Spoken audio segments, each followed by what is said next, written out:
Welcome, beloved empowered healer, to another sacred episode of the Empowered Healer podcast. I'm Songbird Grandmother, and today we enter into one of the deepest mysteries on the path of initiation, the shedding of the ego, the shamanic death, and the sacred gates that must be passed to enter the spirit world. This is the ancient initiation every healer must face, a death not of the body, but of the illusions, masks, and false identities that keep us bound.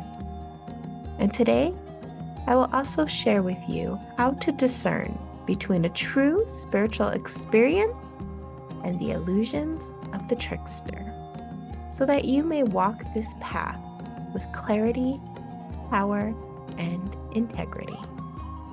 So take a nice deep breath in and out, and allow yourself to arrive fully into this sacred space. So welcome back, everyone. And for this sacred transmission, I'm gonna actually go ahead and anoint a candle here. And I have some special oil that I make for protection. And this one is actually for blessings, for sweetness, and to help us to go deeper on our journey. So while you listen in, take a nice deep breath in and out and connect to the sacred flame of this sacred candle. Today, we're going to go deep into a very powerful topic. It's something that every healer must face. It's not an easy topic, and it's something that every initiation requires to enter into a new time and space. The shamanic death. So I would say right here, right now, humanity, we are going through a huge shamanic death, both on an individual level, but a collective level as well. And this year of the Lunar New Year, we are in the year of the snake, the wood snake, which is unraveling huge parts of our society, of the way we think, feel, and our ego. So on a personal level, when you are stepping into the path, specifically if you're a shaman, you are going to go through an enormous death. And you will go through these deaths over and over and over again. Typically, every 7 years, you will go through a big shedding. And every 13 years, you will complete that shedding and you will be a renewed person from the inside out. And this is an internal process, not an outside process. We always want to go to the outside first, but on a shamanic path, you never can go outside in, you go inside out, just like the snake. This is the moment when everything you once clung to, titles, roles, identities, possessions, is completely stripped away. It is the collapse of your old self, so that the true healer, the eternal soul, can emerge. This is very uncomfortable. This is not something that feels good. I often see these, social media clips or kind of comedic videos on this process. But when you are in the throes of a shamanic death, it is as if the entire floor beneath you has been taken and you are floating. And the only thing you can know is that you are being held by the spirit world, But oftentimes when you go through a shamanic death, your gift changes because now we're taking ego out of the equation and we're putting true spiritual power, and you have to go through the void, the mystery. And if you look in my library, I've recently been talking a lot about the void and the mystery in order to prepare you for this transmission, for this teaching, because you have to be able to go through the void to understand what is a shamanic death. It feels like loss. It feels like emptiness. It's despair. It feels like death. And people usually go into very dark thoughts during this time. It is an initiation into power. And you have to go through this very uncomfortable place because everything you have been running from is now here.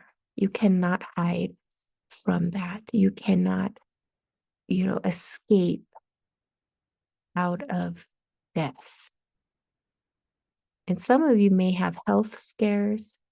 You may have relationships ending. You may have incredible rejection, abandonment, loss on every level. You may have fights with parents. You may have tragic things happen.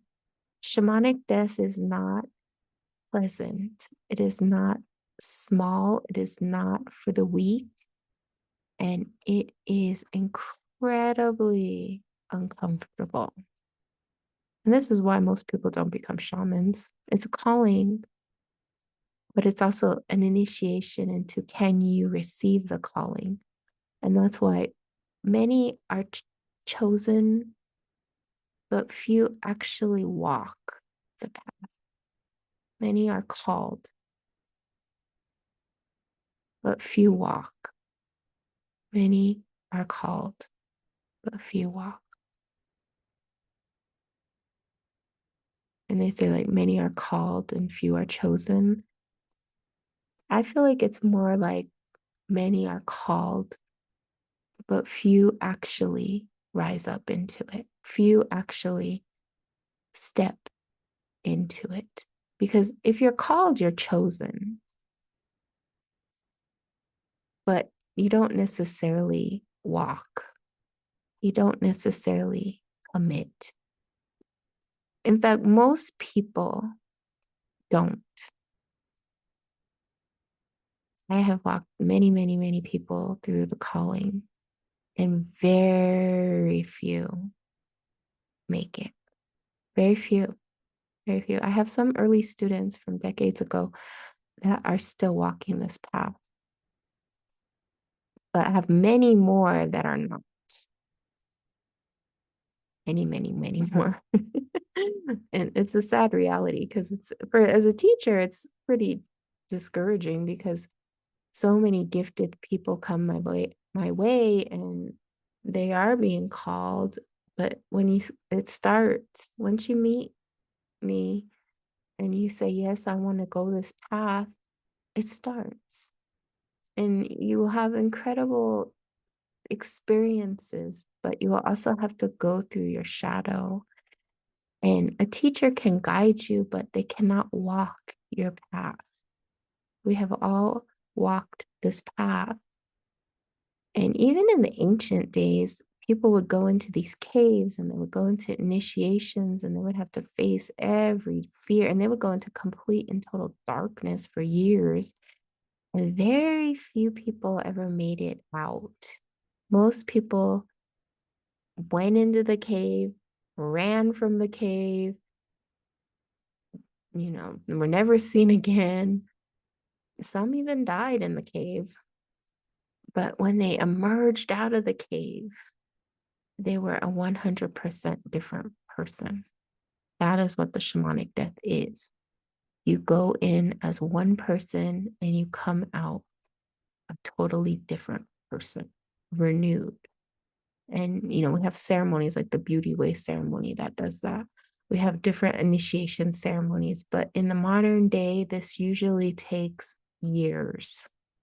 You won't be in a despair space for years, but you will go through the transformation for years. Usually, like I said, 7 years and 13 years. So by 13, you're completely renewed. And that doesn't mean you're going to be sitting in a dark cave for 7 or 13 years. It just means that you're going to be changing. But once you go through the shamanic death, it is the beginning of the entire process. Because without this death, you remain bound to illusions and you don't understand the truth of who you are. You're going to continue to live in the world of delusion. And you won't know what is spirit and what is ego. But once you pass through the shamanic death, you awaken to the vastness of the spirit world and you come out transformed. So as one dies to the ego, there are gates that must be passed, thresholds that test and prepare the soul. The first gate we're going to talk about is the gate of fear. And this is where you face your shadows, doubts, mortality. Tricksters live here, amplifying fear to keep you small. But true spirit often is like a thread of light. It's a calm light that guides you forward. So through the fear, which is going to be loud, it's going to be loud. Fear is never soft, especially nowadays when you go onto social media and they've got this like horror music going and these like dramatic hooks and the entire world is dying and you're going to be broke and unhappy forever. And it's playing this like music and it's trying to fear you into buying something usually. So in your head, that's what fear is. It's this big, scary, loud voice. If I do spiritual training, I will be broke and I won't be this and that. And it's this loud voice. I can't quit my job because then I'll never be employed again. And it keeps you in misery. But underneath that voice is going to be like this very sweet voice, this very calm voice, this very calm feeling that it's going to be okay. You can do this. I will support you. You are supported. That's what we call intuition. We call love. We call spirit. It's a thread, calm, light that guides you forward. And when you listen to that, that's the initiation. That's the gate. Is can you listen to fear or can you listen to love? Which one are you going to choose? Because you're going to hear both. And that's part of the initiation is that you're hearing both. But which one will you choose? The gate of fear or the gate of love? The second is the gate of surrender. This is where the ego wants control. It wants to know for certain where we're going. It wants to have the controlled visions, the controlled certainty, the controlled path. Trickster energy feeds the desire for power. But true spirit asks only that you let go. And in that surrender, you find strength, you find peace, you find dignity, you find calmness. So when you're at the gate of surrender, after you've passed fear and you've chosen love, if you come into surrender, you're going to have to battle control. And what that can look like is, well, if I quit my job I need another job. I need to know exactly what I'm going to do. I need to know that I'm going to be okay. So you'll just jump from one burning ship to the next. And then that can become a pattern. And you never truly surrender because your intuition may be saying, okay, we're going to let go of this job and we're going to float. You have some savings, you have some unemployment coming in, you have severance, you have something, you have a husband, a wife, or something. And we're just going to float for just a little while. We're going to trust. Now, of course, if your whole entire house is on fire and there's no way you can quit, then you have to have that exit plan. If you have children to support or, everybody's in a different boat. But if you followed your intuition and your intuition said, I needed a little break. I need to get a massage. I need to go out into nature. I need to do certain things so that I can get clear. I can create new currency, new energy. And so when you're at the gate of surrender, it's about listening to what that voice, that small whisper of love is speaking and not feeding the trickster's need for power and control. And discerning which is right for you, because it's not right and wrong for everybody. There's no universal right and wrong. It's only what's right and wrong for you. And only you can know that through the gate of surrender. It's surrendering to your intuition, surrendering to the spirit world. The third gate is the gate of silence. In this void, tricksters distract with noise, chaos, endless fantasies. But spirit speaks in stillness, where clarity is born. So when you're going through these gates, the most important thing to do is sit in the void, to sit in the silence. Can you sit in the silence? Are you constantly fidgeting? Do you always have to be doing something? Are you always thinking and worrying and figuring and calculating and driving yourself nuts? Are you able to just sit in silence? And when you do sit in silence, can you blank out? Can you tune out those loud trickster voices, the distractions, the noises, the chaos, the dreaming, the what am I going to do after meditation instead of being in meditation? The next gate is the gate of ancestral power. This is where you meet ancestors and guides. Now, this is a tricky gate because there are also tricksters that disguise themselves. And this is where discernment comes in. And that's why you have to go through the gate of fear, gate of surrender, gate of silence to finally get to gate of ancestral power.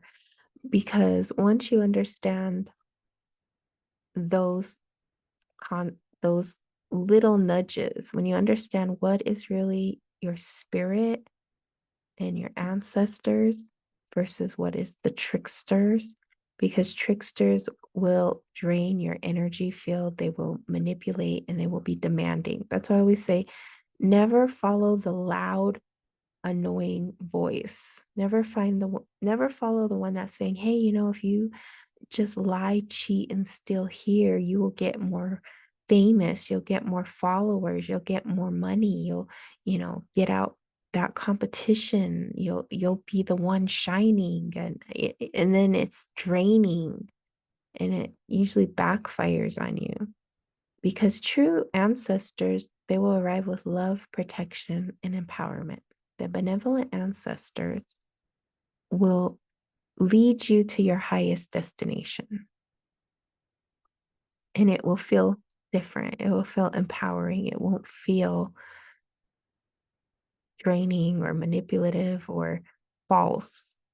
When you get really good at understanding what is true spirit and what is trickster, you know the flavor. and you won't follow that flavor. However, the problem is we want that flavor. A lot of times I'll be working with students and I'll say, that's a trickster energy. That's a rotten ancestor even, or that's a hungry ghost. And they'll say, but yeah, but I like it.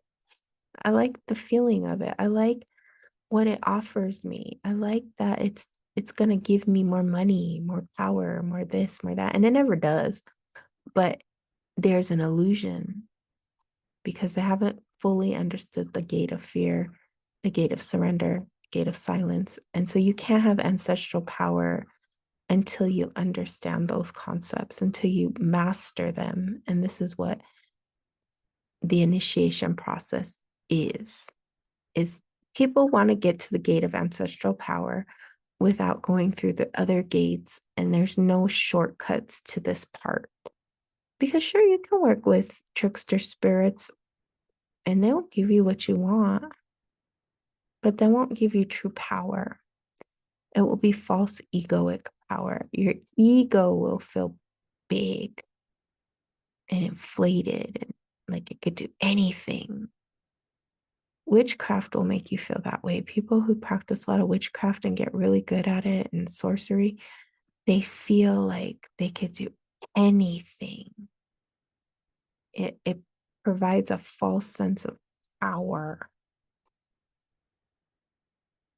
And that's why you have to balance things because you can get very inflated. And then what happens with tricksters is it's more, more, more. There's always a price to it, but you have to have more, more, more. Those tricksters want more. And the bigger and higher you get, the more they demand and want. And you can see that when people work with a lot of that trickster energy, they're always wanting more, more, more, more, more. Those spirits are thirsty. It's never enough. It's a hungry ghost. It's something that craves, wants, destroys. It doesn't care what it does to other people because it's just an endless pit of wanting and needing. But when you're working with true ancestral power, you feel fulfilled, you feel happy, you feel at peace, you feel calm. You know that your way is paved. And when you exit out of this plane, you have a ticket out. You're not stuck in a karmic wheel of suffering. And the next gate is the gate of rebirth. This is where you feel a new you coming. And usually on the path, this is when we would do a naming ceremony. This is where we would possibly do a full-on initiation. We would mark this transition because now you're in the new. You're ready to launch yourself as a healer. And the tricksters, they will inflate the ego. They will whisper that you are chosen above all others. But the spirit of rebirth humbles you, it grounds you, and fills you with life-giving medicine to serve others. And this is the path of healer. This is the path. And at any given time, you can quit. And most people quit before the gate of ancestral power. Most people. That's where they get stuck. If it's not with fear and surrender, they might make it all the way through silence, but it's at the ancestral power gate where most people, they have a problem. They have a hard time. That's any one of those gates. But when you make it through all of those gates and you make it into the gate of rebirth and you humble yourself and you want to serve others, then your path begins to soar. And that's why it's very hard for people on this path because There's so many obstacles that will come at any given time that you'll have to overcome. And sometimes, as a teacher, what I've noticed is the person I think has the strongest gift is not the one who makes it through. Oftentimes, it has nothing to do with the actual gift, because that can be strengthened through training, that can be strengthened through time and, and through practice. It's the heart. You have to have the heart of a healer.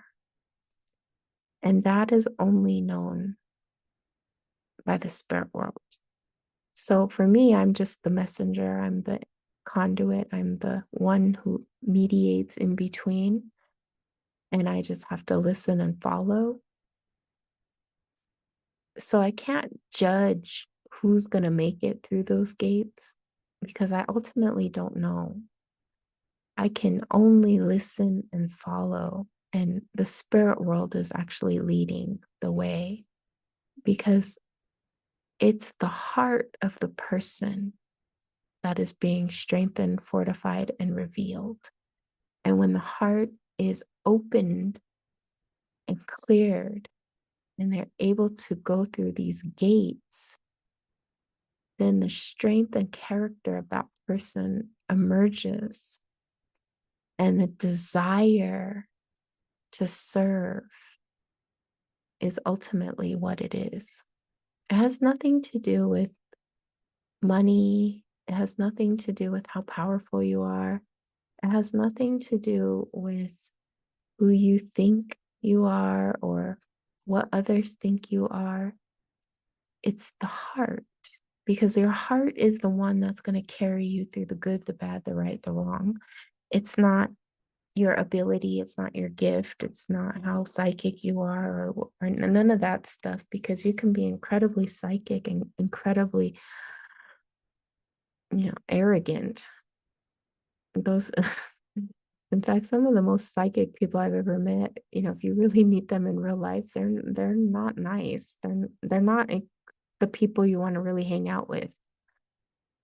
So there's a big difference between a psychic and a healer, because not all psychics are healers and not all healers are psychic either.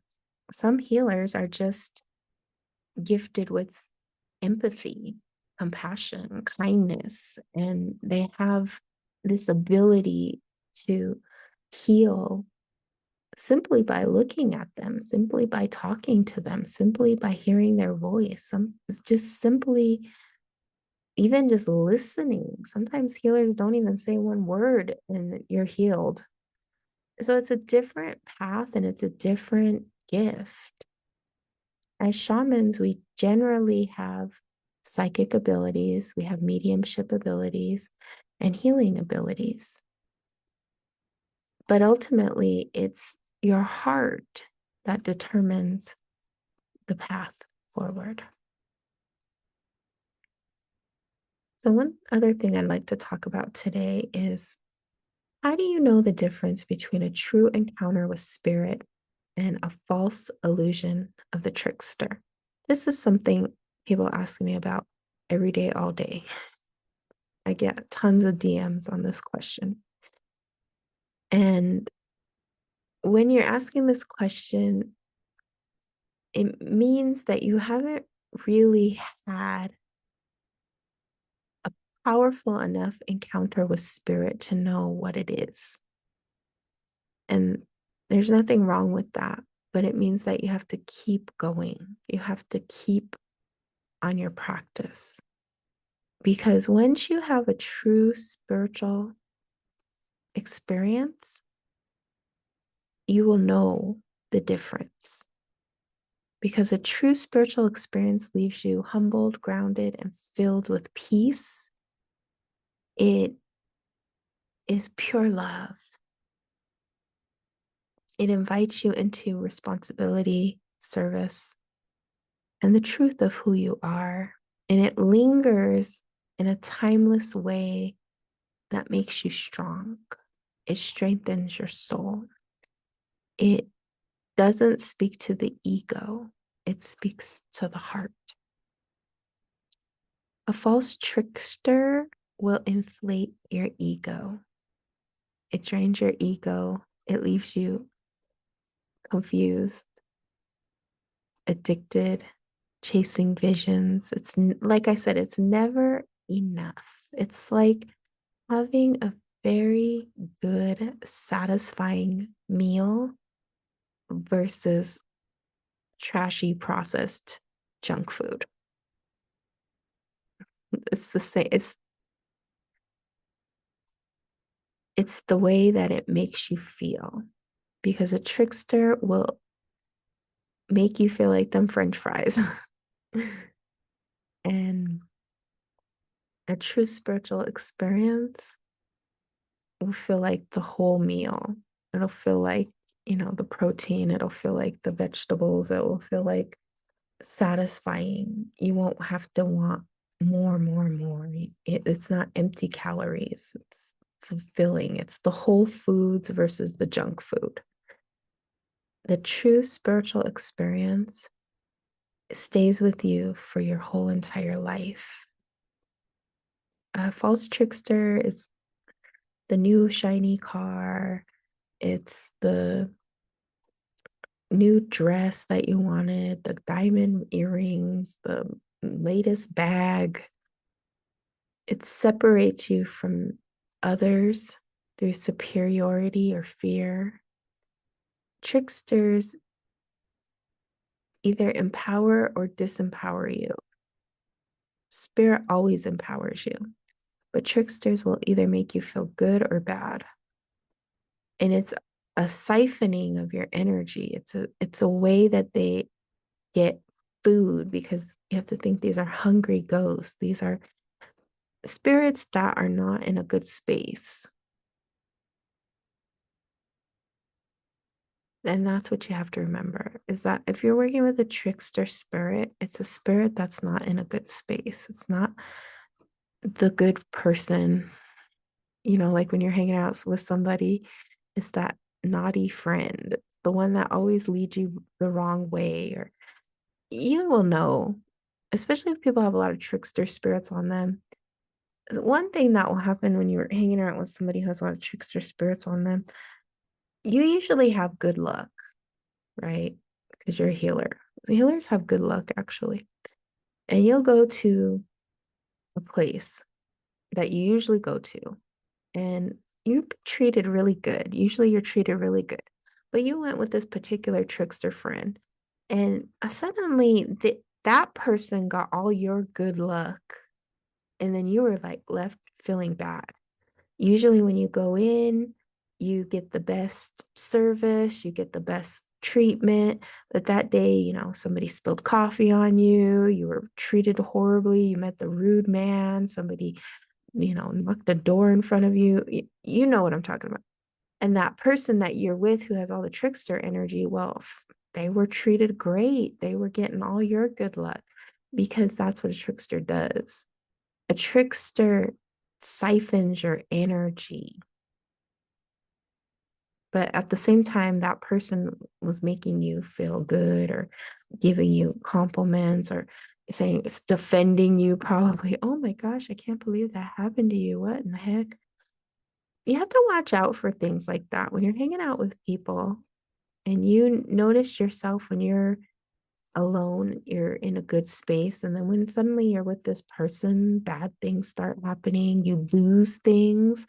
Maybe you lost a jewelry piece, or your keys, or something that out of the ordinary happens. Money.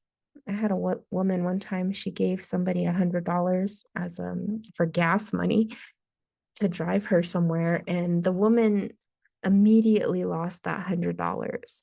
Now, the funny thing is that the woman who gave the $100 is on a very fixed income, and so $100 was a lot of money for her to give somebody, especially for gas money. And the lady who took the money is very rich. She definitely doesn't need $100. $100 is nothing for her, but she immediately lost it, and then she blamed the woman who gave her the $100, that she lost the $100. She said, well, you shouldn't have given it to me in the envelope. You should have just given it to me. I didn't even know there was $100 in there. You look for stuff like that. That's a trickster. And so anytime something feels off, it's off. That's what you have to remember, is that a trickster will make you feel off. A real spiritual experience makes you feel empowered. It stays with you. Again, love versus fear. Remember this: spirit does not enslave, spirit liberates. It takes all the binds out so that you can breathe again. So when you pass through the gates in truth, you are no longer who you once were. You return to you and your medicine. You return to wisdom. You return to glory. You return to service for the healing of your people, your ancestors, and the earth. And this is the true path of the empowered healer, walking with humility, integrity, and sacred responsibility. As we close this episode, I invite you to reflect: where are you in the cycle of shamanic death? What gates are you being asked to walk through? And what is Spirit calling you to release so that your true medicine can emerge? If you are feeling called to step deeper into your own initiation to be guided through these sacred gates, you can book your one-on-one session with me on my website. Together, we will walk the path of truth, healing, and empowerment. May you walk protected. May you walk clear. May you walk in the power of spirit, not the illusions of the trickster. Until we meet again, many blessings. Aho.